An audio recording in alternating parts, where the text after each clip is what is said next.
रियासत कर्नाटका में corona virus की वबा का कहर जारी है। हजारों की तादाद में लोग इस मुहलक मर्ज का शिकार हो रहे हैं और एक बड़ी तादाद की अमवात भी हुई हैं। हत्ता के शहर बेंगलोर के कई अस्पतालों के मुर्दा घर भर चुके हैं।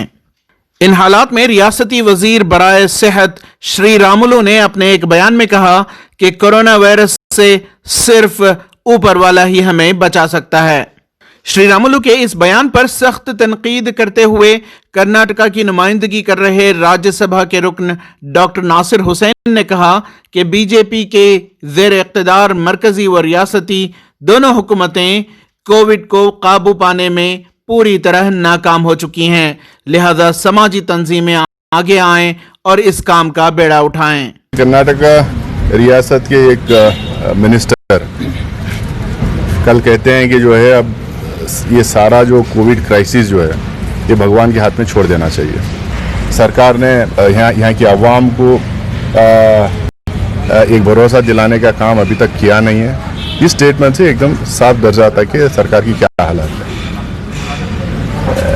बेसिक प्रॉब्लम जो है, जो यूनियन गवर्नमेंट है, प्रधानमंत्री नरेंद्र मोदी जी ने थाली ताली और दिया जलाने में जो है लोगों का ध्यान लगाए रखे।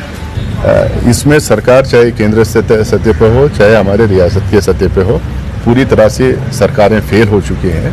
अब अवाम जो है अपने हाथ में लेना चाहिए। खासकर जो NGOs हैं उन लोगों को आगे बढ़ के, प्राइवेट सेक्टर के जो हॉस्पिटल्स हैं उन लोगों को आगे बढ़ के जो है ये कोविड क्राइसिस में अपने तरफ से जो कंट्रीब्यूट कर सकते हैं उसको करना चाहिए।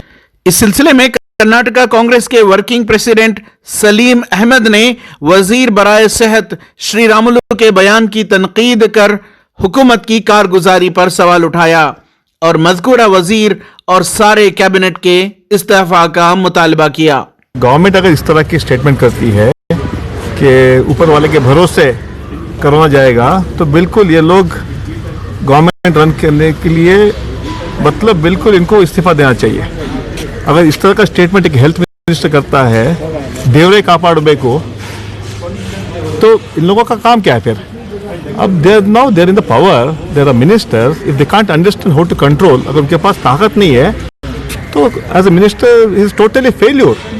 ETV भारत के लिए बेंगलोर से रफीक जब्बार की रिपोर्ट।